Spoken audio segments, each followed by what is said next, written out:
E aí, galera, então aqui vou fazer dois exercícios sobre trabalho, realizado por um gás. Vamos começar com esse aqui, que diz assim: um gás sob pressão de uma atmosfera ocupa volume de 600 centímetros cúbicos a 27 graus Celsius. Ele sofre uma transformação a pressão constante e sua temperatura alcança 127 graus. Calcule o trabalho realizado pelo gás. Então, pessoal, eu pego lá a fórmula do trabalho, que é pressão vezes variação de volume.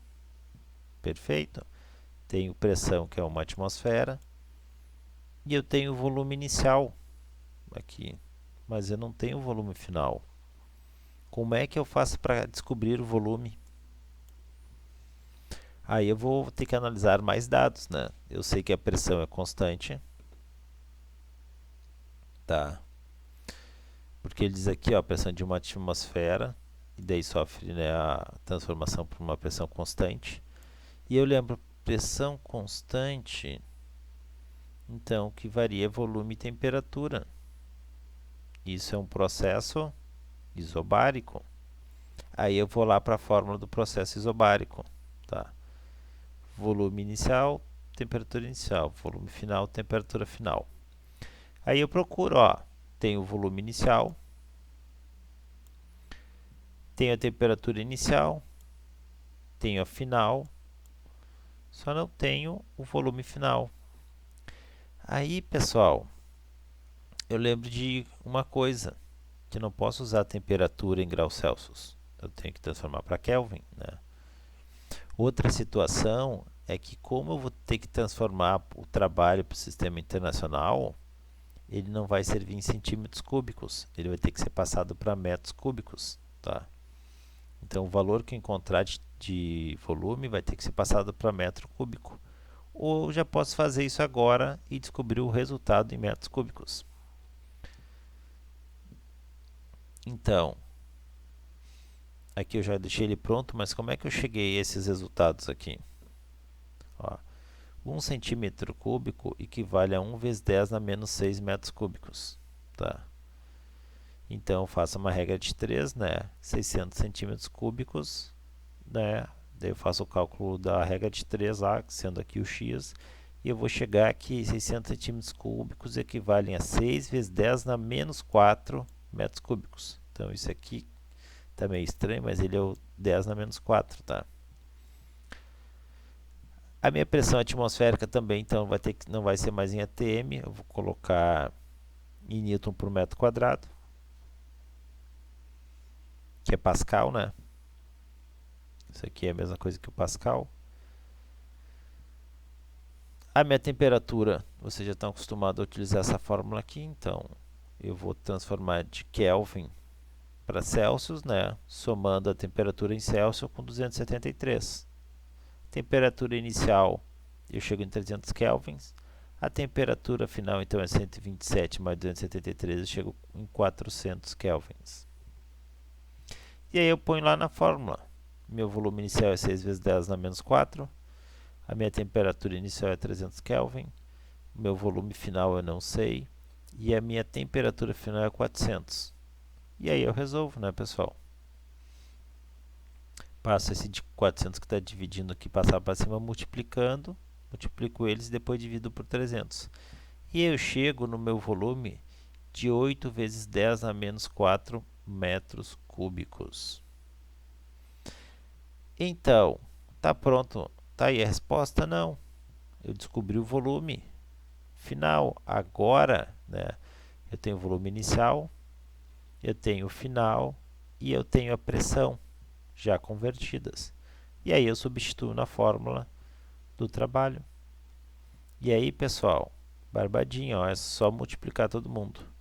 E eu chego que o trabalho é de 20 joules.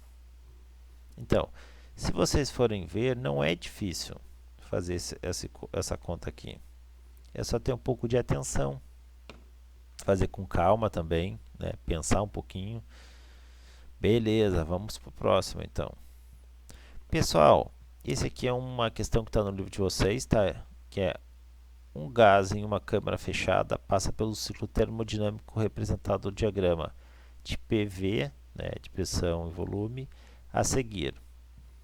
O trabalho em joules realizado durante o ciclo é, então, as flechas indicam, pessoal, o sentido do ciclo. Ó, ele vem no sentido anti-horário. Existe uma coisa que é o seguinte, quando o trabalho assim é cíclico, tá? A transformação que está ocorrendo aqui é cíclica. Se ela está no sentido horário, que é aquele sentido do relógio assim, ó, de ponteiro assim, eu digo que o trabalho é positivo, tá? Então ele é maior que zero. Se ele está no sentido anti-horário, o anti-horário é assim, ó, que é o caso desse aqui, eu digo que o meu trabalho é menor que zero. Então, o trabalho é negativo. Beleza. Isso eu já sei. Agora, como é que eu calculo ele? Aqui eu posso calcular pela área desse retângulo. Então, ó, da área do retângulo, não, desculpa, é de um triângulo, né? Ou é um retângulo cortado em duas partes. Aí, como é que eu posso fazer? Eu tenho aqui 10, eu vou fazer a área de um quadrado, na verdade, que eu tenho aqui, tá? E depois eu vou cortar ele no meio. Então, a área dele vai ser, aqui é de 10 a 20, então esse 10 a 30, esse lado vale 20. E esse aqui é de 1 a 4. Então, esse lado aqui, tá, vale 3. Veja bem, ele está em metro cúbico, isso aqui está em Pascal, que seria o mesmo que Newton por metro quadrado. Isso eu tenho que ficar atento. E para calcular a área desse retângulo, desse quadrado inteiro, é só multiplicar um lado pelo outro, né? Então, eu vou ter 20 vezes 3 é 60. Isso é o quadrado inteiro, mas eu só preciso da metade dele, que é essa área aqui. Então, né, eu divido por 2. Logo, a minha área é 30. Então, o meu trabalho é 30 joules. Outro detalhe, ele está no sentido anti-horário, então ele é negativo. Então, o meu trabalho aqui, tá, é menos 30 joules, que satisfaz a última resposta. Beleza? Então, pessoal, fico aguardando vocês e até o próximo.